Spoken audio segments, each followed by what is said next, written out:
The communication process में हम क्या पढ़ते हैं कि जो सेंडर और रिसीवर के दरमियान जो भी मैसेज भेजना है या रिसीव करना है, उसको इस तरीके से करना है कि आपकी अफेक्टिव कम्युनिकेशन हो।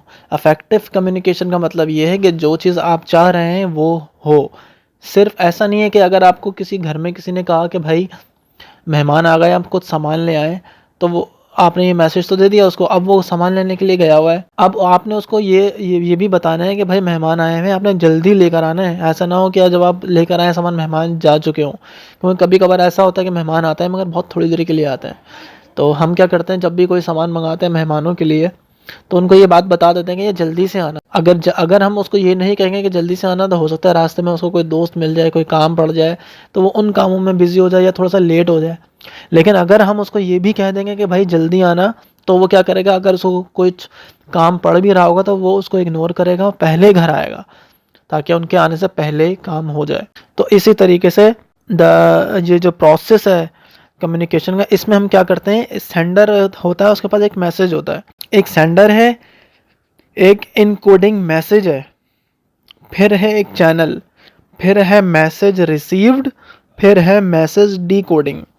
और उसमें आप ये देख रहे हैं कि नॉइज़ भी आ रही है और फीडबैक भी आ रहा है। ये जो चार्ट आप देख रहे हैं स्क्रीन के ऊपर, इसको मैं समझाता हूँ। Sender message to be send, यानी कि उसके पास एक मैसेज है। अब वो मैसेज, ऐसे एग्जांपल भी दूंगा आपको साथ साथ।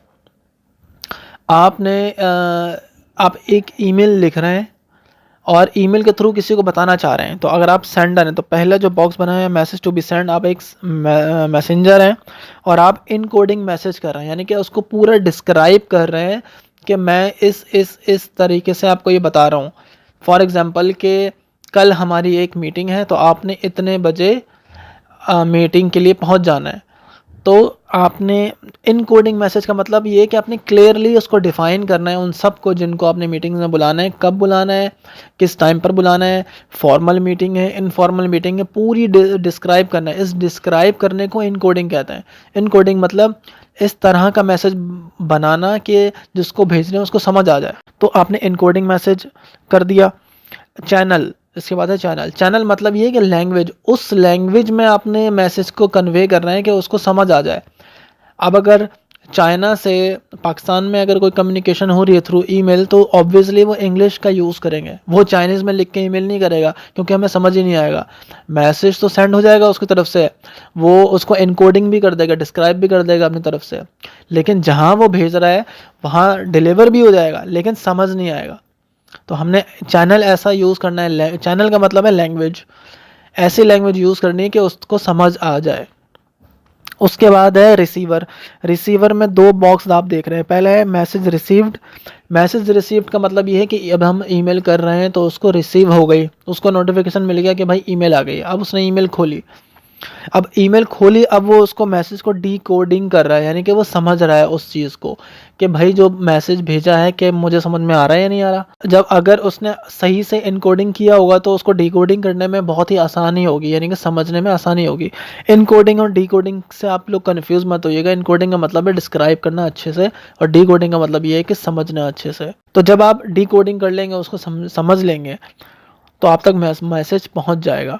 उसके बाद है बीच में नॉइस। कभी कभार ऐसा होता है कि अगर आप थ्रू टेलीफोन या थ्रू मीडिया कोई कम्युनिकेट कर रहे हैं तो उसमें नॉइस होती है। अब फॉर एग्जांपल मैं आपको कॉल कर रहा हूँ और आपको मेरी आवाज़ समझ नहीं आ रही है, तो क्या होगा, मैं मैसेंजर हूँ, मैंने मैसेज आपको सेंड कर दिया, आपने मेरी कॉल रिसीव भी कर ली, लेकिन आपको समझ नहीं आया कुछ, क्योंकि आवाज़ में नॉइस थी, यानी कि कोई बैरियर्स थे कम्युनिकेशन में। कम्युनिकेशन बैरियर्स भी होते हैं। एक मैंने वीडियो देखी थी, उस वीडियो में बड़े अच्छे से समझाया था कि एक रेस्टोरेंट में लोग बैठे हुए और ट्रांसपेरेंट शीशा था वहाँ पर एक, तो वो एक खाना खा रहा था। खाना खाते में क्या हुआ कि उसका दोस्त आया और उसने कुछ बोलने लगा वो शीशे के पीछे से, तो वो बोले जा रहा था, तो वो कह रहा था कि यार तुम ज़ोर से बोलो, मुझे आवाज़ नहीं आ रही है। वो इशारे भी किए जा रहा है, बोल भी रहा है कि ये, वो बोले जा रहा है, उसको समझ में नहीं आ रहा ये। और इसमें मसला क्या था, बीच में एक शीशा था ट्रांसपेरेंट, दोनों एक दूसरे को नज़र तो आ रहे थे मगर उस तक आवाज़ नहीं पहुंच रही थी, तो वो बैरियर था। तो इसी तरह कम्युनिकेशन में बहुत सारे बैरियर्स भी होते हैं जिससे हम कम्युनिकेट नहीं हो पाते। तो ये जो नॉइस है इसका मतलब ये है कि बैरियर, कोई बैरियर नहीं होना चाहिए कम्युनिकेशन में।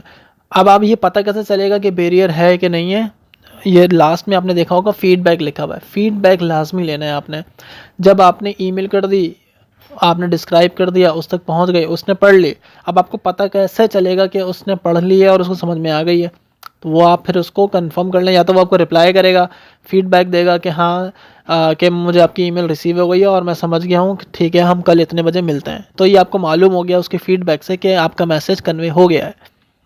तो फीडबैक बहुत ज़रूरी है। तो इसमें message, messenger, encoding message, channel, message received, message decoding, noise और फीडबैक, ये जो चार्ट आप देख रहे हैं ये बहुत ही ज़्यादा ज़रूरी है ऑर्गेनाइजेशन में। और अगर आप एक किसी ऑर्गेनाइजेशन में काम कर रहे हैं तो अगर आप कोई मैसेज भेज रहे हैं तो आपने कंफर्म उसका फीडबैक ज़रूर लेना है कि आपको मेरा मैसेज मिल गया है, नहीं मिला, या वो अगर मिल गया है, और फीडबैक से आपको ये भी मालूम हो जाएगा कि कहीं वो गलत तो नहीं समझा आपके मैसेज को। आपने बोला कि भाई 10 बजे आना है, तो ऐसा तो नहीं है कि रात 10 बजे।